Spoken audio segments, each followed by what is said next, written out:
Hello everyone, এখন বাজে সকাল 6টার। বাইরে এখন প্রচণ্ড ঠান্ডা, প্রচণ্ড ঠান্ডা বলতে 6 ডিগ্রি সেলসিয়াস চলছে বাইরে, যেটা কিনা আমার কাছে প্রচণ্ড ঠান্ডাই, কারণ আমি প্রচণ্ড শীত কাতুরে।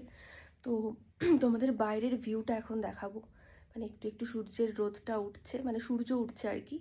তো বাইরের ভিউটা চলো তোমাদের দেখাই। কোথাও ঘুরতে গিয়ে আমার ঘুমিয়ে থাকতে মোটেও ভাল লাগে না, তাই সকাল সকাল ঘুম থেকে আমি উঠেই পড়ি। আজকেও ঠিক তেমনটাই হয়েছে, আর তার জন্যই এখন আমার গলাটা শুনতেই পাচ্ছ একটু ভাঙা ভাঙা, কারণ সকালে সবে ঘুম থেকে উঠেছি। উঠেই বাইরে দেখছি একটা কেমন হালকা আলো আসছে পর্দার ফাঁক দিয়ে।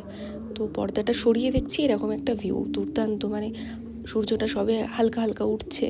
তো সেটার একটা সুন্দর ভিউ, ভাবলাম তোমাদের সঙ্গে সেটাই শেয়ার করে নিই। এই যে সূর্যটা সবে উঠছে, ওই জন্য আকাশটা একটু হালকা লাল লাল ভাব।